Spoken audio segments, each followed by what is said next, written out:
சத்தத்தை கேட்கிறவர்களாய் நாம் மாற வேண்டும். அந்த சத்தத்துக்கு கீழ்ப்படிகிறவர்களாய் நாம் இருக்க வேண்டும்.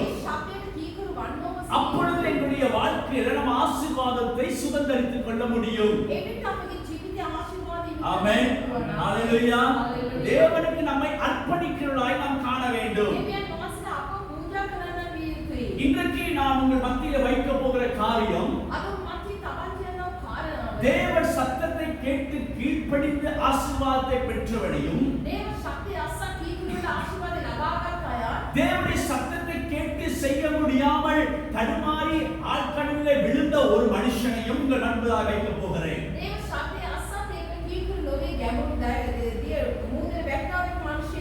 ஆகையால் வேதத்திலே நாம் வாசிப்போம். 1 ராஜாக்கள் புத்தகம் 1 ராஜாக்கள் 17ஆம் அதிகாரம். அங்கே வசனம் சொல்லுகிறது, நீங்கள் முழுசா நீங்க வாசித்து பார்த்தால் 2வது வசனத்தை நான் வாசிக்கிறேன். பின்பு கர்த்தருடைய வார்த்தை அவனுக்கு உண்டாயிற்று. அவர், நீ இவ்விடத்தை விட்டு கீழ்த்திசை நோக்கி போய் யோர்தானுக்கு நேரா இருக்கிற கேரி தாட்டாண்டையில் ஒளிந்து கொண்டிரு.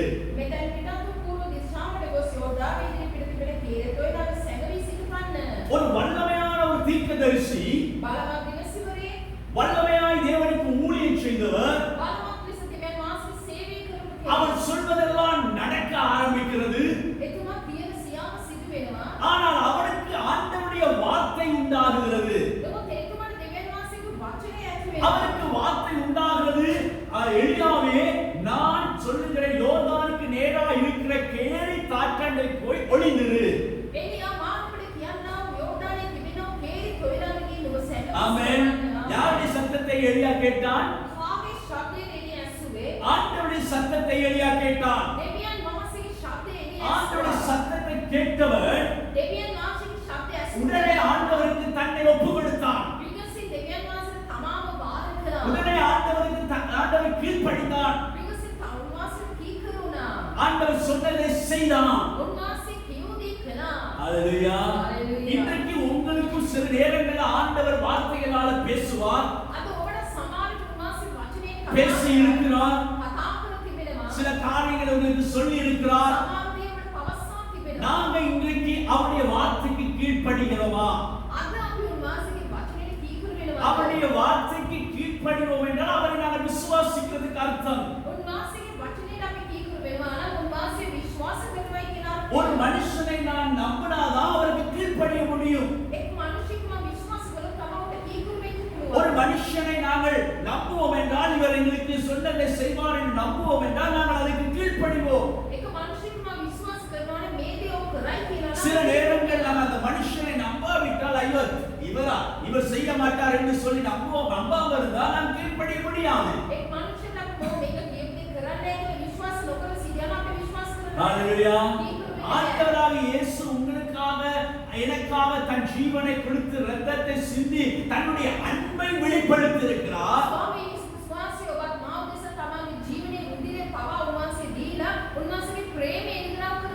அவர் நமக்கு ஒரு வார்த்தை சொல்லும் பொழுது, ஒரு சந்தர்ப்பத்தை கொடுக்கும் பொழுது உடனே நாம் கீழ்ப்படிகளாய் மாற வேண்டும். ஆகையால் இந்த எலியா கீழ்ப்படிந்து உடனே போய் ஒளிந்து கொள்ளுகிறான் ஆண்டவர் சொன்ன இடத்துல.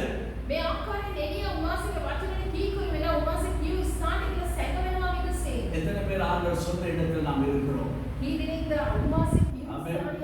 ஆண்டவர் சில நேரம் சொல்லுவாரு, அமைதியா இரு. நம்ம அமைதியா இருக்க வேண்டும். ஒரு நேரம் சொல்லுவார் ஆண்டவர், அமர்ந்திரு என்று சொல்லுவார். அமர்ந்துதான் இருக்க வேண்டும். ஆமென். நாம் பதற முடியாது. ஏன்னா வேதம் சொல்லுகிறது, நான் விசுவாசிக்கிற தேவன் இன்னார் என்று நான் அறிந்திருக்கிறேன். இந்த நாட்கள் ஆண்டவர் எனக்கு சொன்ன காரியம், அமர்ந்திரு, அமர்ந்திரு, நானே கர்த்தர் என்று அறிந்து கொள்ளும் வரைக்கும் அமர்ந்திரு. ஹalleluya. இந்த அமர்ந்திருக்கிற காலத்தில் போராட்டம் வரும், பிரச்சனைகள் வரும். வேதனைகள் வரும். அமர்ந்திருக்க முடியாத சூழ்நிலைகள் உருவாகும். அவமானங்கள் நிந்தைகள் சில நேரம் வரும். ஆனால் அமர்ந்திருப்பேன் என்றால் ஒரு நாள் ஆண்டவர் எனக்கு ஜெயத்தை கொடுப்பார். ஹalleluya ஹalleluya. ஆகையால் ஏறி காற்றண்டில் ஒளிந்திருந்து எலியாவுக்கு ஆண்டவர் சொன்னார், இவன் நினைத்திருக்கலாம் நான் பயங்கரமான ஒரு தீர்க்கதரிசி, 400க்கு அதிகமான தீர்க்கதரிசிகளை வெட்டினவன், ஒன்றுக்கும் பயப்படாதவன், நான் ஏன் ஆண்டவரை ஒளிந்திருக்க வேண்டும்? ஹalleluya. நான் ஏன் ஒளிந்திருக்கணும்? நான் ஏன் பயப்படணும்? அப்படி அவன் சொல்லிருக்க முடியும். ஆனா ஆண்டவர் சொன்னதுக்காக தன்னை ஒப்புக் கொடுத்தார். ஹalleluya. தன்னை ஒப்புக் கொடுத்ததுனால, கீழ்ப்படிந்ததுனால தேவன் அவனுக்கு என்ன செய்தார் தெரியுமா? நன்மை.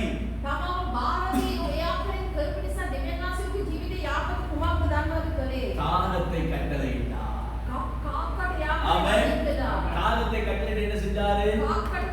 காக்காக்கு சொன்னாரு, என் பிள்ளை எனக்கு கீழ்ப்படிந்து இருக்கிறான், அப்பவும் இறைச்சியும் கொண்டு போய் கொடுக்கும்படி. ஹalleluya. ஆமென். அந்த ஆற்றண்டையில எந்த மனுஷர்களும் இல்லை, யாரோட பேச முடியாது. ஆனா அவன் எங்க பாஷையில சொல்ல போனா பெஸ்ட் பிரியாணி சாப்பிட்டான். ஆமென். ஹalleluya. பஞ்சத்திலே பெஸ்ட் பிரியாணி சாப்பிட்டான். தேவனுக்கு கீழ்ப்படிந்ததனால அவன் பெஸ்ட் ஆகாரத்தை சாப்பிட்டான். வழியை தேவன் அவனுக்காய் திறந்து கொடுத்தார். நீங்க இன்றைக்கு ஆண்டவருக்கு கீழ்ப்படிவீர்கள் என்றால் நிச்சயம் நான் சொல்லுகிறேன், யார் எப்படி இருந்தால் உங்க வாழ்க்கையில ஆண்டவர் பெஸ்டான சுகத்தை அனுப்ப அவருக்கு முடியும்.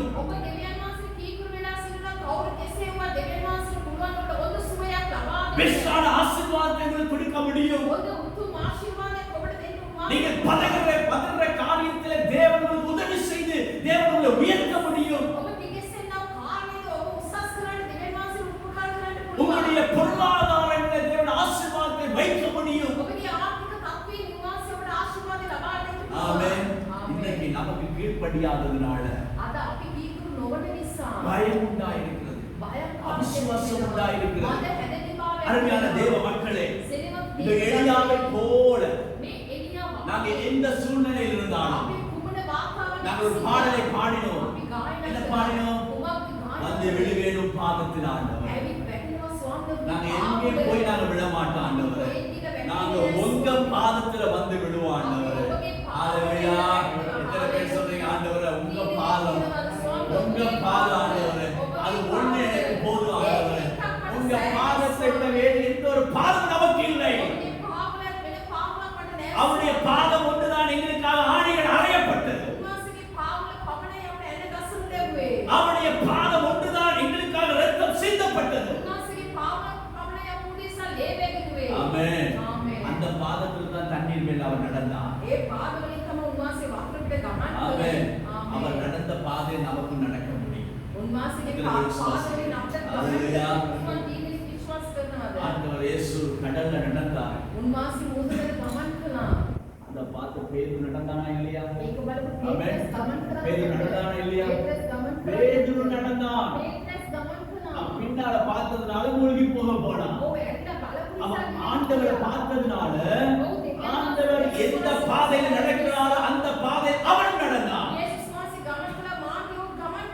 நீங்க இன்னைக்கு கீழ்ப்படிவீங்கன்னா நடக்கிற பாதையில் எல்லாம் உங்களுக்கு நடக்க முடியும்.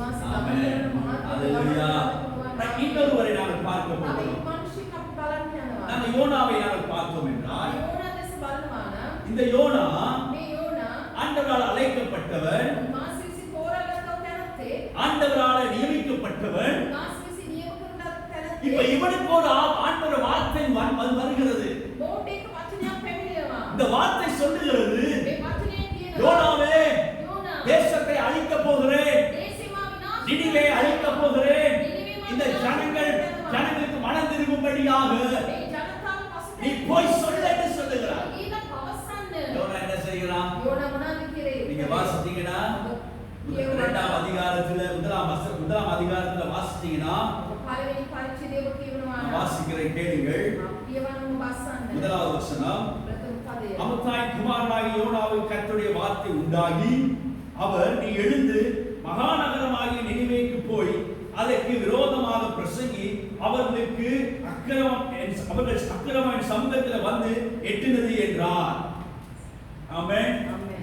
வேதம் சொல்லுகிறது யோனாவுக்கு கர்த்தருடைய வார்த்தை உண்டாகி யோனா அதை கேட்ட உடனே யோனா அதை கீழ்ப்படியவில்லை. உடனே அவன் தர்சுக்கு போற கப்பலை ஏறிவிட்டான். ஏறி அவன் பார்த்து அவன் போக ஆரம்பித்தான். ஆனா அவன் தர்சுக்கு போகிற கப்பல்ல ஏறி அவன் ஆழ்கடலுக்கு போகும் பொழுது ஆண்டவருடைய வார்த்தைக்கு அவன் கீழ்ப்படியாததனால அந்த ஆழ்கடலிலே பயங்கர ஒரு காற்று எழும்பியது.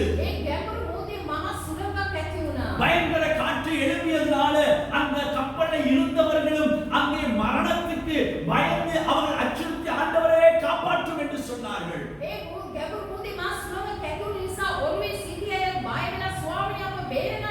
நீங்க வீட்டுல போய் வாசித்து பாருங்கள். அந்த யோனா கீழ்ப்படியாததனால யோனாவின் நிமித்தம் யோனாவோடு இருந்தவர்களும் அந்த பயங்கரத்துக்குள் சூழ இறங்க வேண்டியதாக இருந்தது. இன்றைக்கு நாம் ஒருவரால நாம் எல்லாரும் பாதிக்கப்படுகிறோம். நாம் ஒருவர் ஆண்டவருடைய வார்த்தைக்கு கீழ்ப்படியாததனால நம்முடைய குடும்பம் பாதிக்கப்படுகிறது. நம்முடைய பக்க அயலார்கள் சொந்தக்காரர்கள் பாதிக்கப்படுகிறார்கள். அருமையான தேவ மக்களே, இந்த யோனா கீழ்ப்படியாததனால நன்றாய் போக வேண்டிய கப்பலும் அங்கே காற்றுக்கு அசைய வேண்டியதாக இருந்தது. உடனே யோனா புரிந்து கொண்டான், ஆண்டவரே என்னாலதான் இது நடக்குது. உடனே சொன்னா, என்னை போய் கடல்ல வீசிடுங்க. கடல்ல அப்படியே அவனை தூக்கி வீசி போட்டாங்க. கப்பல்ல போனவன் நினைச்சாங்க அவனை கதை முடிச்சு. ஆனா ஆண்டவர் திரும்ப அவனுக்கு பேச ஆரம்பித்தார். அல்லேலூயா. கடல்ல விழுந்தவரை கடல்லே ஆண்டவர் கைவிடல. நீங்க நினைக்கலாம் ஆண்டவரை கைவிட்டுட்டாரு. நீங்க நினைக்கலாம் உங்களுக்கு பயம் வரும் பொழுது ஆண்டவரை கைவிட்டுட்டார் என்று. நீங்க நினைக்கலாம் பிரச்சனை வரும் பொழுது ஆண்டவரை விட்டு விட்டார், மறந்து விட்டார் என்று. நீங்கள் பயங்கரமான சூழ்நிலை போகும்போது நீங்க நினைக்கலாம் பிரச்சனையில போகும்போது ஆண்டவரை கைவிட்டுட்டார் என்று. என்ன நடந்தாலும் ஆண்டவர் ஒரு நாள் கைவிடுகிறார். ஹalleluya.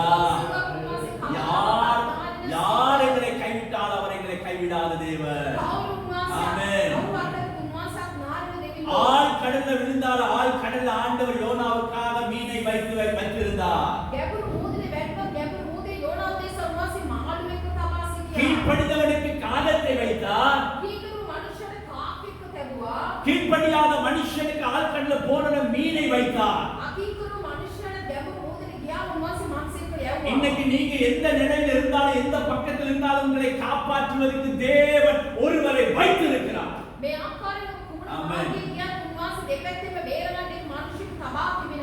அவன் உடனே மீன் வயிற்றுக்குள்ள 3 நாள் மனம் திரும்பி செபித்தார்.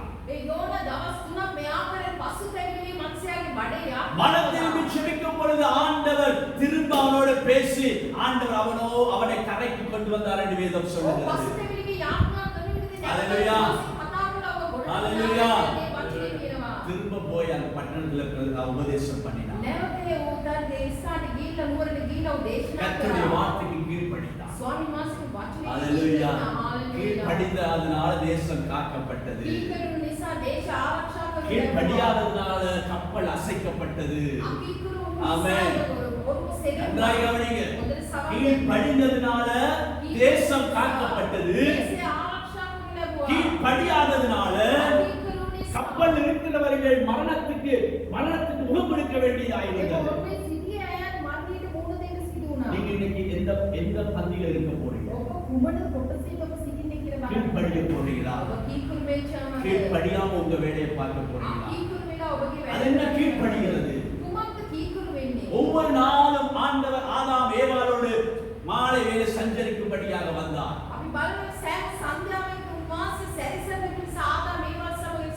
ஒரு நாளில் ஒளிந்து கொண்டிருந்தார்கள்.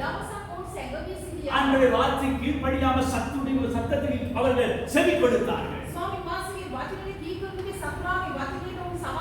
இன்னைக்கு நாம் எதற்கு செவி கொடுக்கிறோம்? நாம் தேவனுடைய வார்த்தைக்கு செவி கொடுத்தோம் என்றால் தேவன் சொல்லுகிற ஒவ்வொரு காரியத்துக்கு நாங்கள் எங்களை ஒப்பு கொடுத்து கீழ்ப்படிந்தோம் என்றால் நிச்சய வாழ்க்கையில் அந்த பெரிய காரியம். இன்றைக்கு இதுவரைக்கும் நீங்க எப்படி வேணாலும் இருந்திருக்க முடியும். உங்களுக்கு கொடுக்கப்பட்ட சந்தர்ப்பத்தை நீங்கள் பயன்படுத்திக் கொள்ளாமல் இருந்திருக்க முடியும். இன்றைக்கு ஆண்டவர் சந்தர்ப்பம்